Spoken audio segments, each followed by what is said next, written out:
Poor girl crashed into a luxury car. She didn't know the owner was a millionaire CEO who'd change her life. It wasn't the frosting that ruined her day. Not the jagged edge of the curb or the sound of cupcakes hitting chrome.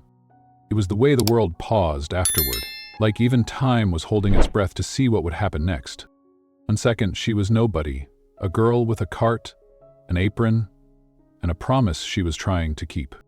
The next, she was face to face with power, dressed in a suit, holding a phone, deciding her fate with a single glance. She thought he'd destroy her. But fate, it seems, has a sweeter taste for irony.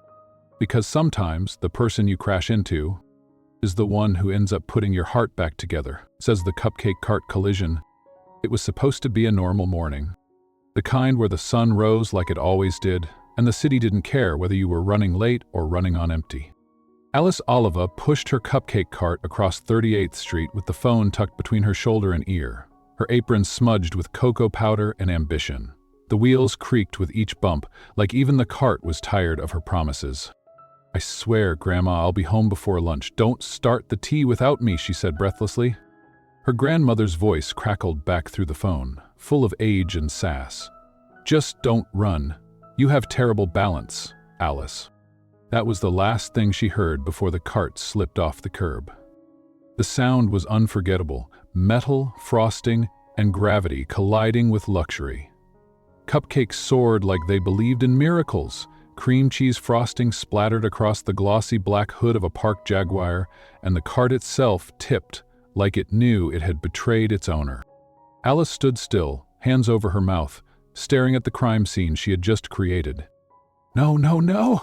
she whispered, as if denial could undo the past 5 seconds. The car door opened. Out stepped a man who looked like he belonged to another universe. Pressed navy suit, no tie, eyes that didn't blink. He wasn't angry. He was worse. He was calm. The kind of calm that meant consequences. "You hit my car?" he asked, voice flat and terrifyingly measured. Technically, it wasn't her fault. Technically, it was the wind, the uneven sidewalk, the city itself conspiring against her. "Technically, it was my cupcake cart," she said, half breathless, half hopeful, "and gravity, and physics." He pointed at the hood like it was a ruined masterpiece. "That's a Jaguar." She looked at the frosting and then at his unreadable face. "That's cream cheese vanilla swirl. Very exclusive." He blinked once, then pulled out his phone. Alice's heart dropped. "Wait. What are you doing?" she blurted. "Calling the police." She jumped in front of him like she was starring in a budget action movie. "No, no, please, don't. Let's work something out." He stared at her like she was a glitch in his algorithm. "I don't accept frosting as currency." "I'll make it up to you," she insisted, eyes wide. "Daily delivery, coffee, muffins, brownies that once made a woman cancel her divorce. I'm serious. Let me bring you peace. And sugar." There was a beat of silence, the kind that stretches a second just long enough to change everything. He looked at her, really looked at her, like she was some kind of urban folklore character that had just fallen out of a fairy tale and onto his car. Then, finally, he spoke. 7:30 IMM tomorrow. Fisher Corp. 1 double mocha, 2 croissants, and a gluten-free muffin. Personally delivered. Alice blinked. "That's a yes?" "That's a deal," he said, already sliding back into the car. "And if I'm late?" He glanced at her. "Then I'll call the cops." The car pulled away, and Alice stood in the street surrounded by fallen cupcakes, holding a frosting-stained napkin like a contract written in sugar and panic. She took a bite of one of the survivors.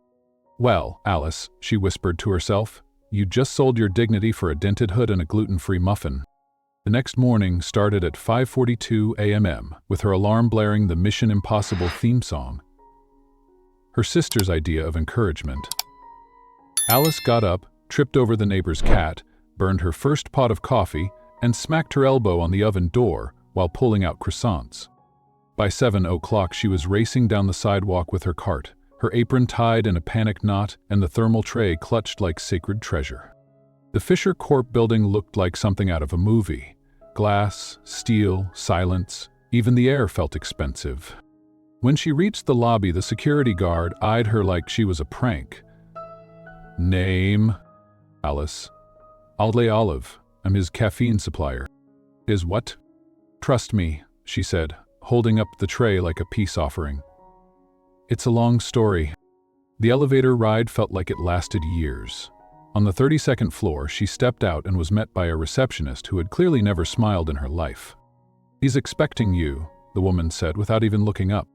Alice took a breath, squared her frosting-stained shoulders, and walked into the office. He didn't look up. "You're late." "It's 7:31. "That's still late." She placed the tray on his desk with a flourish. Double mocha, hand-ground beans, 2 croissants, kissed by actual angels, and 1 gluten-free muffin that stole my sleep and soul. He took a sip, chewed once, nodded. "It's edible." Alice grinned. That was almost a compliment. He didn't smile. Not really. But something shifted. And as she turned to leave, knocking over a plant on the way out, of course. She didn't realize it yet. But this wasn't just the start of a deal. It was the beginning of the story that would rewrite both of their lives. Chapter 1. The Frosting Incident. They say dignity is overrated. But Alice Oliva would have very much liked to have kept a little of hers. Especially not sprawled across the hood of a black Jaguar in the form of vanilla cream cheese frosting. It was the kind of morning where nothing quite worked. The sky hung low like it too was having second thoughts about showing up. Alice had been running late, her phone stuck to her ear with her grandmother's voice on speaker, warning her for the 10th time not to run like a rabbit in the rain. But she always did. And that's how her cupcake cart, her entire life on 4 squeaky wheels, hit the bumper of a car that probably cost more than her entire apartment building. Cupcakes flew, dreams crumbled, gravity laughed. And then he stepped out. Not like in the movies, not slow motion, wind in the hair, dramatic. No, he stepped out with the bored precision of a man used to control. The kind of man who didn't blink when his $90,000 0-cents hood ornament got frosted. He looked at the mess, then at her. "You hit my car?" Alice, heart in her throat, tried logic. Humor. Anything. Technically, it was my cart, and the wind, and possibly a vengeful sidewalk. Nothing, not a twitch. He pointed at the Jaguar like it was a war crime. "Do you have any idea how much it cost to repaint that?" "I do," she said quietly. "It's more than I make in 2 months." He reached for his phone. Her stomach sank. "What are you doing?" she asked, desperate now. Fancy, calling the police. "No, wait. There's no need for that," she blurted. "I have a better idea." She was lying. She had no idea. But panic made her inventive. "I'll pay you," she offered. He arched a brow. "In what, exactly? More frosting?" "In cupcakes," she said, straightening. "And coffee. Every day, personally delivered. I'm serious. I have the best sweets cart in the neighborhood. One woman canceled her divorce after eating my brownies." Silence. He stared at her. And something about her, the frosting in her hair, the fire in her eyes, or the madness of the offer, made him hesitate. "You're not serious." "Badly." Then, the miracle. He slid his phone back into his coat. "Tomorrow, 7:30, Fisher Corp headquarters. 1 double mocha, 2 croissants, 1 gluten-free muffin." Alice blinked. "Wait, is that a yes?" He was already walking back to the car. "If you're late, I call the cops." She stayed frozen on the sidewalk long after the car disappeared, surrounded by cupcake casualties and her dignity in powdered sugar. Alice Oliva had just struck a deal with a stranger, in a tailored suit, a man who had the calm of a judge and the eyes of someone who'd forgotten how to laugh. And all she had to do to stay out of jail was bake. The next morning was chaos. Her alarm blasted Mission Impossible. She tripped over the neighbor's cat, the oven smoked, the croissants burned, and she arrived at Fisher Corp looking like a determined raccoon. The building was glass and steel and perfection. She didn't belong there, and every clean, suited person she passed seemed to agree. But Alice wasn't there to impress. She was there to survive. The elevator opened. She stepped out onto a floor that smelled like money and lemon-scented control. His office door stood at the end of the hall like a portal. She knocked. "Come in," The voice was smooth, cold. Inside, he sat at a desk that looked like it had its own stock portfolio. She placed the tray gently on the table, mocha, croissants, and the muffin that had cost her sleep and sanity. He didn't look up. "You're late." "It's 7:31, she said. Technically still 7:30 in 48 states. Still nothing. She resisted the urge to roll her eyes.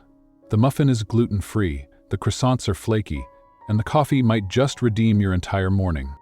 He took a bite, then sipped the coffee. Finally, he spoke. "It's edible." She smiled. "That's the nicest thing anyone's said to me all week." He set the cup down. "Add a cheese roll tomorrow." "Wait, what?" He didn't fire her, he didn't call the police, he gave her a second order. "Yes, sir," she said, half stunned, half triumphant. "Same time?" He nodded once. "And if you're late?" "I know. Jail." "Got it." As she left, she caught his reflection in the glass, not just sharp lines and silence, but something else. A flicker of amusement? She wasn't sure. But something had shifted, and it had started with Cupcakes. Chapter 2. The quiet notes between them. Some people leave noise behind when they walk out of a room. Alice? She left frosting, and maybe, just maybe, a feeling. She didn't mean to start something. It began with a napkin. Not just any napkin, one of those thick, absorbent kinds she saved for fancier customers. The ones who tipped well or smiled like the world hadn't hardened them yet. On that napkin, below the muffin she packed for Thomas Fischer on her third day of delivery, she wrote, "May contain traces of joy." Just a note, just a joke, something to soften the silence. He didn't mention it that day. Didn't look at her when she walked in, barely glanced at the coffee, the croissant, the muffin. But the next morning, the napkin came back, folded, pressed smooth, with something scrawled on the corner in black ink. "Joy not detected. Retry tomorrow." Alice blinked at the words, then smiled. That's how it began. The notes? Small things, quiet things. Left under the muffin, beside the coffee cup, scribbled on the underside of croissant wrappers. "Try this one. It comes with a 1% increase in serotonin. Mood forecast, cloudy with a chance of cinnamon. Side effects may include slight smirking, emotional confusion, and muffin addiction." And his replies, always dry, always typed in the same blocky handwriting. Sarcasm level, stable. Unimpressed, but mysteriously craving more. "Your coffee was 3 minutes early. What are you trying to prove?" To anyone else, it would have seemed ridiculous, juvenile even. But Alice knew better. This was language. The only kind a man like Thomas Fischer seemed to know how to speak. By Friday, she had memorized the route to his office by heart. Past the judging elevator, past the receptionist who still hadn't blinked since Tuesday, through the hallway that echoed like a church. At precisely 7:29, she stepped through the door and placed the tray down. Today's napkin said, "Emergency muffin kit for CEOs who pretend not to feel." He didn't look up, but he did speak. "You're consistent. I'm also charming, underpaid, and morally flexible when bribed with pastry." Noted. Alice straightened the items on his desk. It felt like some kind of ritual now. The same table, the same silence, the same man behind the glass desk. Impeccably dressed, always controlled, always unreadable. Except today, he looked tired. She watched him for a moment, hesitating, then asked, softly, "Rough morning?" He paused, not in irritation, more like surprise. "But that was all, but it was more than usual." Alice nodded, understanding. "Coffee's stronger today, and the muffins filled with hope." He finally looked up, and for the first time his gaze lingered. There was something in his eyes, not quite warmth, not yet, but curiosity, recognition, like he was starting to see her. That night, Alice lay in bed staring at the ceiling, a notebook open beside her. On the page, she had written, "I don't think he's cold. I think he's been frozen. There's a difference." She didn't know why she cared, why she kept showing up with a cart full of carbs and sarcasm. Why a man who barely said 10 words a day made her heart thud like she was in a rom-com she hadn't signed up for. Maybe it was the silence, the way he held it like armor. Or maybe it was the way he never once asked about her past, her cart, her shoes with the mismatched laces. He didn't pity her. He just accepted the muffins. And that strangely meant everything. On Monday, she left another napkin. As it simply said, "You haven't fired me yet. That's either mercy or muffin magic." She never expected a reply.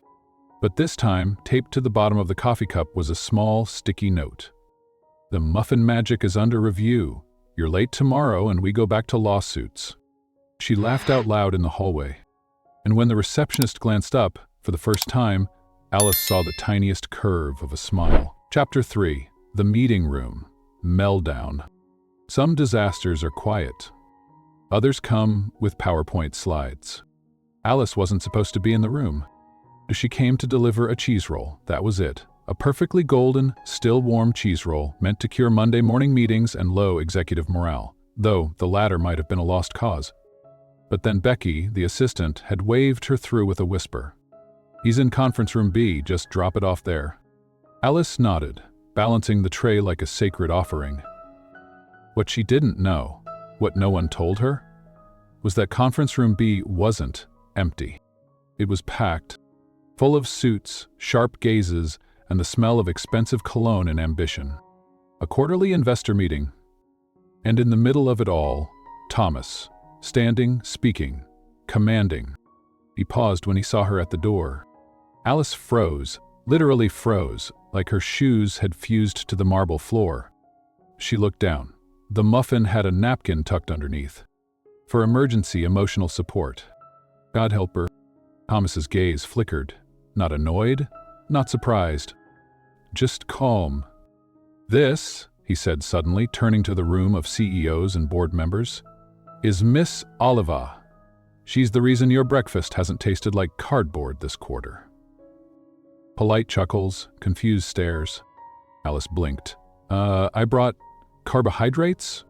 A few people laughed, some didn't. But Thomas gave the slightest smirk. "She's also the creative mind behind a new outreach initiative we're launching. Ground-level entrepreneurship support. Coffee carts, food trucks, women-led business. We'll talk more at the end of the meeting." Alice stared at him. That wasn't part of the plan. There was no plan. She stepped forward, placed the tray down slowly, like a bomb technician disarming frosting, and whispered, "You didn't have to do that." "I wanted to," he replied without looking at her. Then, louder, "Let's move to the next slide." And just like that, Alice Oliva became part of the meeting. When she left the room, her heart was pounding. In the elevator, Becky gave her a look. "So, that happened. I was just delivering breakfast." "Uh-huh. And now you're part of corporate strategy. Nice going." Alice shook her head, dazed. "He defended me." Thomas defended someone? Must be the muffins. But Alice wasn't laughing, because she'd seen something else in his eyes. Not calculation, not pity, but belief. That night, she stood over a pan of brownies that refused to bake evenly, her thoughts spinning. She wrote on the edge of her shopping list, "Kept me on the map today, without asking, without warning." And I didn't hate it. I think I wanted him to see me. The next morning, the office tray came with no napkin, note. Instead, Thomas looked at her. Really looked. "You did fine yesterday. I tripped over a chair. No one noticed." They noticed. One guy offered to help me back up with a napkin. He smirked again. "Still, you didn't run." "Not yet," she said, half smiling. "But I'm considering it." "Don't," he said softly. "We haven't finished your project yet." She paused. "My project? You inspired it, let me show you." He opened his laptop. A simple mock-up slide appeared. The New Start Initiative. Small grants, mentorship, and visibility for female entrepreneurs. Her hands trembled. "Thomas, this is real?" "It can be, if you help me build it." She looked at him, a man once so distant, so unreachable, now offering her something she didn't even dare to dream of. A seat at the table. Chapter 4. Muffins and Motives. You can serve someone coffee 100 times, but it's the silence between the sips that tells you who they really are. Alice wasn't used to luxury lobbies whispering her name, but that morning, as she wheeled in her coffee cart, a little earlier than usual, the receptionist glanced up and said with a knowing smirk, "He's already waiting." Waiting? Thomas Fischer didn't wait. He arrived, expected, and commanded. But this time he stood by the window in his office, no jacket, sleeves rolled up, tie abandoned, staring out at the city like he was looking for something he'd lost. "You're early," he said without turning. "You're human," she replied, setting down the tray. "Seems we're both full of surprises." He didn't respond right away. Then, softly, "Do you believe in second chances?" She blinked. For what? For people who've made all the wrong choices, for all the right reasons. Her hand stilled over the coffee cup. "What did you do, Thomas?" As when he told her, not everything, but enough. The business decisions, the shutdowns, the layoffs, the time he pulled a loan from a family bakery to save an international merger, and the note he received 3 months later, scribbled by a child. "You took my mom's smile away." Alice didn't speak. She couldn't, because the man in front of her wasn't the cold, calculated CEO anymore. He was just a man, haunted, crying, falling apart quietly, like someone who'd finally found a safe place to break. "I built walls," he said. "Towers, really, so tall I couldn't see the damage anymore." Alice's voice was barely a whisper. "And now? I see you, standing at the gate, cart full of muffins, looking at me like I'm more than I am." She wanted to scream, not out of anger but out of pain, because she knew what that kind of shame felt like. The kind you carry in silence, the kind you wrap in sarcasm. That night, she wrote in her journal, maybe the scariest thing about falling in love is realizing they might fall back. The next day, she brought no muffins, just a small container of soup, her grandmother's recipe. He didn't comment, just stared at it like it held the cure for something deeper. When he finally tasted it, his eyes closed just for a second. "Then thank your grandmother." Alice smiled. "She says soup fixes everything. Heartbreak, debt, stomach bugs. Does it fix guilt? No. But it makes guilt feel less alone." They didn't say much after that. But when she left, he followed her to the elevator. "I meant it, Alice," he said as the doors began to close. "Meant what?" "That I see you, and I want to do better. Not just in business, with you." That night, Alice cried because she believed him, and that terrified her more than any investor board or corporate scandal ever could. Chapter 5. The Gala that changed everything. Some wounds don't bleed. They echo in chandeliers and champagne flutes in the silence between whispered names. Alice wasn't born for places like this. The Atoria Grand glittered like it knew it didn't belong to her and was proud of it. Every surface shimmered, every step she took echoed like it was judging her. She wasn't on the guest list, she was on the staff list, assigned to desserts. Mini macarons, caramel truffles, petit fours with her signature lavender drizzle. She'd poured her soul into each one. But it only took 5 seconds to undo everything. A woman in red, perfect hair, diamond earrings, a voice sharp enough to cut glass. "You're the coffee girl, right?" Alice turned, tray in hand. "I'm part of the catering team, yes." The woman's smile didn't reach her eyes. "Thomas's new project?" Alice blinked. "Excuse me?"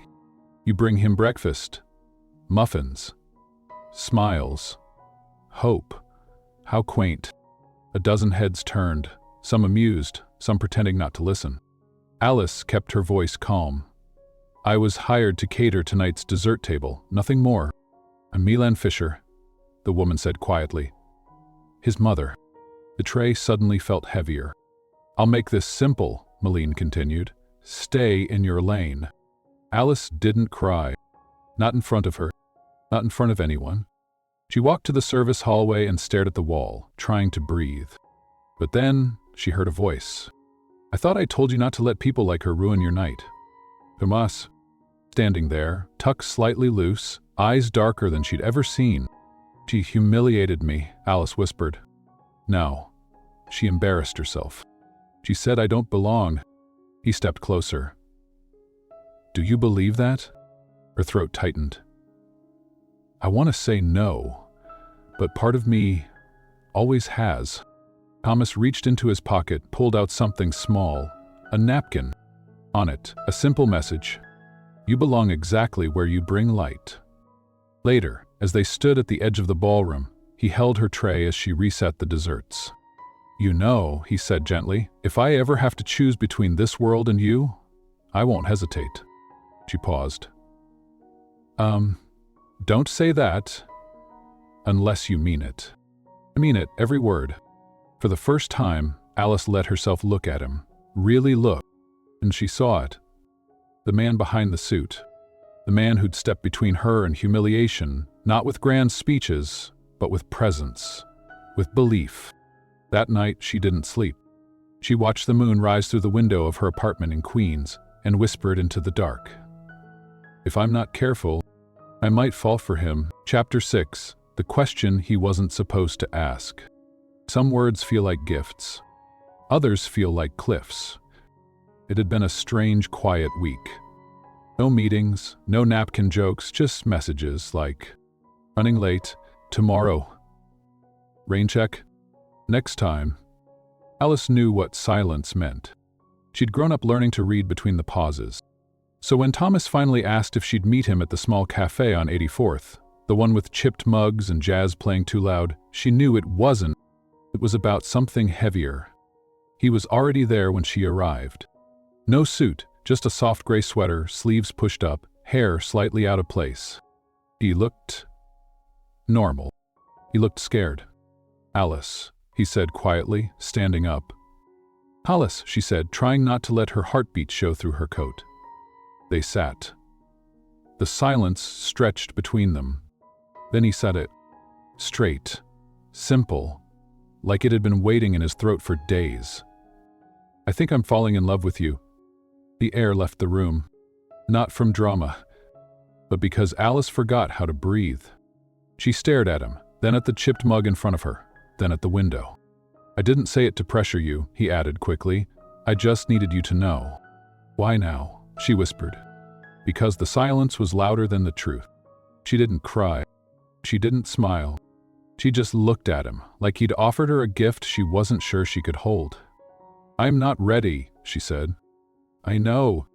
You say that, but do you? Thomas swallowed. Tell me what you need and I'll wait. That's the thing, she said. I don't know what I need. I've spent so long surviving, I never made room for more. He reached across the table, took her hand gently. You don't have to make room, I'll wait outside the door. Alice pulled her hand back, softly. Sometimes love doesn't come when we're ready, she said. It comes when we're exhausted. And I'm scared I'll mistake comfort for connection. They parted with no promises. No hugs. No long looks. Just a quiet understanding. And a pain that settled in their bones like winter. That night she baked 3 dozen cupcakes. She didn't sell a single one. She just needed the warmth. Needed something to rise when everything else was falling apart. At his apartment, Thomas stared at the window. He didn't blame her. But he also couldn't stop the ache that came from loving someone who wasn't ready to be loved. And maybe, just maybe, that's what love really was, Wanting their healing more than your own timeline. The letter she wasn't meant to read. Some love isn't spoken. It's written, sealed, and never sent. Alice hadn't seen Thomas in days. Not since the cafe. Not since the words that shook something loose in her, then made her run. She kept busy. Too busy. Events, reports, bakery orders. Busy enough to avoid mirrors. Because mirrors asked questions. Like, why did you walk away from someone who never asked you to change? Then came the delivery. Not from Thomas. From Becky. A manila envelope labeled Event Drafts. Alice opened it, expecting invoices or venue lists. But halfway through the pile, she found a folded sheet. No heading, just ink and hesitation. And her name? Alice, I'm writing this because talking to you is like standing in the sun. Blinding, necessary, terrifying. I don't know the right things to say, so I'm saying the truest ones. Since you came into my life, everything tastes different. Coffee, silence, mornings, and for the first time in a long time, I'm not scared of being seen. You said you weren't ready, and maybe that's okay, because love doesn't always knock. Sometimes it waits. If you never open the door, I'll still leave something on the porch every morning. Your peace matters more than my pride. Thomas. Alice folded the letter with trembling hands. It wasn't the words that broke her. It was the space between them, the aching restraint, the love that asked for nothing in return. She stayed up that night rereading every line, then walked to the window and whispered, "You idiot." She meant herself, because who walks away from a man like that? The next morning, she did what she hadn't done in days. She showed up at the skyscraper, cartless, muffinless, just her. Becky raised an eyebrow. "No, coffee." "Today," Alice said, "I'm not here to serve, I'm here to talk." She walked to the executive floor and knocked.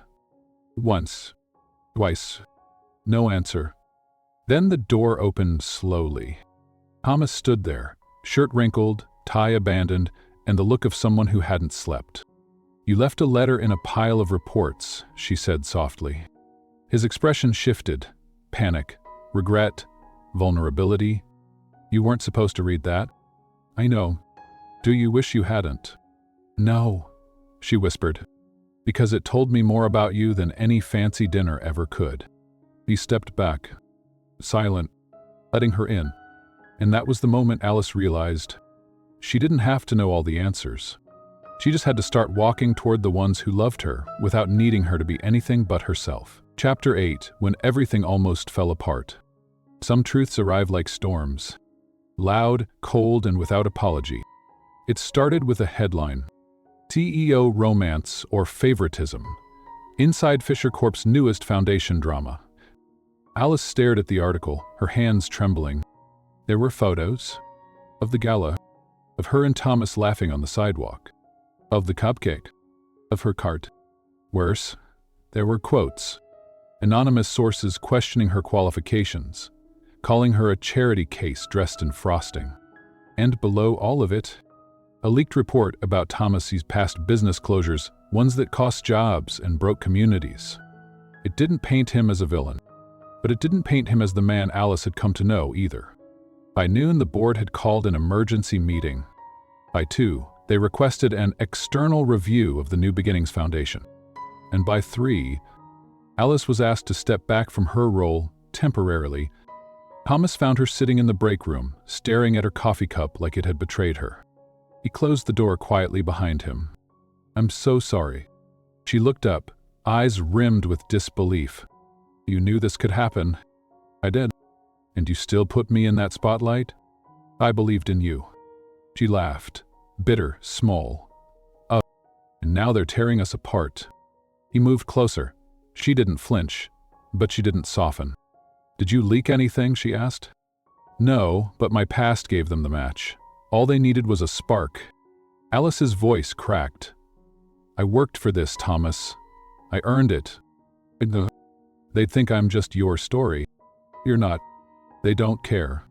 Silence. Then she said it, the words he wasn't ready for. "I think we should stop seeing each other." Thomas didn't move. He didn't breathe. Until finally he asked, "Do you mean that? Or are you just scared?" Alice looked down at her lap and whispered, "Both."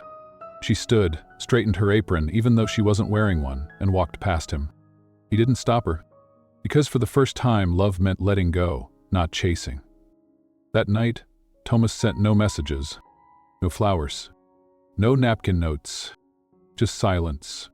Alice curled up on the couch beside her grandmother, unsure of what a heartbreak was supposed to sound like. But somehow, it sounded a lot like silence. 3 days passed. Becky tried to call. Alice didn't answer. Camilla left a note on the fridge, he's still showing up at the cart. And on the 4th morning, Alice found something tucked under her coffee machine. A card. No envelope. No signature. Just 5 words.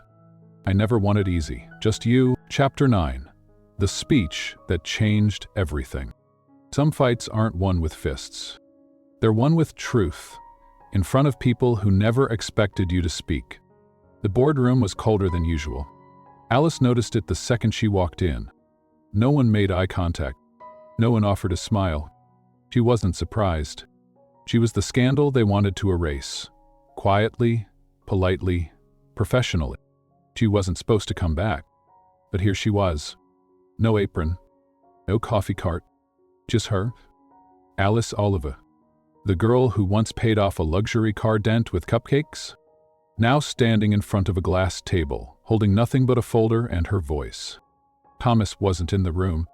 She had asked him not to be. If she was going to fix this, it had to be her. Her words. Her story. Her fire. I won't take much of your time, she began, her voice steady. I know how this looks. I know the rumors, the whispers, the headlines. She let the silence breathe for a moment. But I'm not here to defend Thomas Fischer. She paused. I'm here to remind you what we built. Alice opened the folder and slid photo after photo across the table. A single mother in Queens holding a certificate from the foundation. A former waitress opening her catering business. A teenage girl, once homeless, now selling handmade candles at street fairs. This project wasn't born in a boardroom. It started with a woman pushing a cart, trying to make rent, and daring to dream anyway. You think I was handed this role because of a connection? She looked them all in the eye. But connections don't write business plans at 3 a.m. Connections don't hold crying clients in stairwells. And they sure as hell don't wake up at dawn to fight for every dollar of grant money. This foundation works because I've lived what these women are living. And I won't apologize for falling for someone who saw that, who didn't just see cupcakes, but capacity. You can take my title, you can question my past, but you can't take the truth of what we've built. And if you're smart, you won't let one headline undo real impact. Silence. Then, one of the older board members, a woman with iron hair and tired eyes, leaned forward. You say you're not here to defend him, then why fight so hard? Alice didn't hesitate. Because I'm not defending a man. I'm defending my work, my worth, and the women who finally had someone fighting for them. That was the moment the room changed. Not instantly, not dramatically, slowly, like ice beginning to melt. A nod here, a paper shifted, a breath released. When Alice walked out, her hands were shaking, but her spine was straight. Thomas was waiting at the end of the hallway. His eyes said everything. What did you say? He asked quietly. Everything I was afraid of saying, she whispered. And what did they say? If he didn't say no. That night, a company-wide email was sent. The New Beginnings Foundation will remain active, with Alice Oliva reinstated as director, and Thomas Fischer stepping down from formal oversight, to protect transparency and love. Alice sat at her cart that evening, with Camilla beside her, both sipping hot cocoa. So, you saved a nonprofit and your dignity in one day, her sister teased. Alice smiled. Turns out, I can do both. Chapter 10. The proposal that was never rehearsed. Some proposals don't need candlelight. They just need 2 hearts that finally stopped running. It was raining.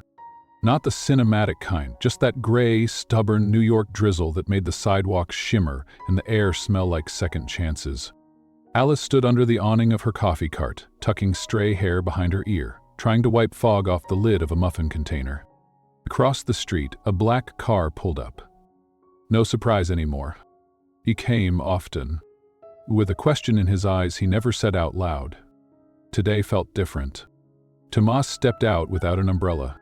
Jeans, rolled sleeves, no tie. Just a small velvet box in his hand. But he didn't open it. I had a speech, he said as he approached. I rehearsed it all night, practiced every word. Alice looked at him, cautious, curious. And then, I left it at home. Because you deserve something real, not rehearsed. He exhaled. And the truth is, I never planned to love someone like you. Alice blinked. Like me? Yes. Someone who could ruin my suit, derail my schedule, destroy my reputation, and still make me feel like the luckiest man in the city. She bit her lip. What are you doing, Thomas? He stepped closer, and slowly, quietly, knelt on the wet sidewalk. People passed. Some stared, some smiled, some didn't notice at all. But in that moment, everything else disappeared.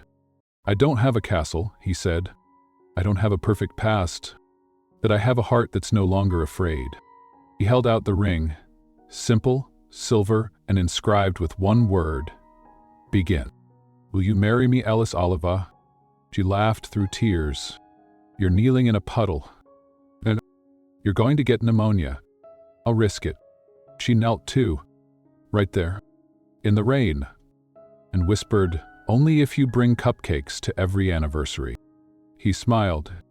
Every year, every flavor. And then, finally, she said, yes. Later, back at her apartment, Camila screamed when she saw the ring.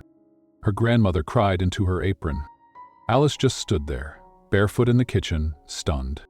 Not because he proposed, but because, for the first time in her life, she said yes to being chosen, from coffee to forever. Some love stories don't start with flowers. They start with apologies written in caramel drizzle and endings that no longer run. The wedding wasn't grand. There was no chandelier, no violin quartet, no viral hashtag, just a quiet garden in Queens. Wildflowers, folded chairs, and a crooked chalkboard that read, From Coffee to Forever, a story brewed with grace. Alice walked down the aisle in a dress her grandmother helped stitch. No veil, no diamonds, just rosemary tucked behind her ear and a heart that had stopped doubting itself. Thomas stood at the altar, wearing his grandfather's cufflinks, and the expression of a man who had stopped pretending he needed to be saved by control. He had already been saved. By a girl with cupcake batter under her nails. They didn't write vows to impress. They wrote them to remember. With Thomas, you weren't the storm, you were the anchor after it. You didn't change me. You reminded me I was never small. The guests cried. Becky sobbed. Camilla live-streamed the whole thing. And the moment they kissed, coffee beans were tossed into the air instead of rice. Because some beginnings aren't clean. They're caffeinated, messy, and absolutely worth it. Weeks later, the New Beginnings Foundation opened a second location. Alice stood at the ribbon with her sleeves rolled up, hands covered in flour. Thomas was beside her, no longer hiding behind a title. They didn't need to prove anything anymore. Not to the board, not to the world, not even to each other. Because love didn't fix them. It found them, in their worst clothes, on their hardest days, and quietly chose to stay. There are women who are told they don't belong in boardrooms. Girls who are told their kindness makes them weak.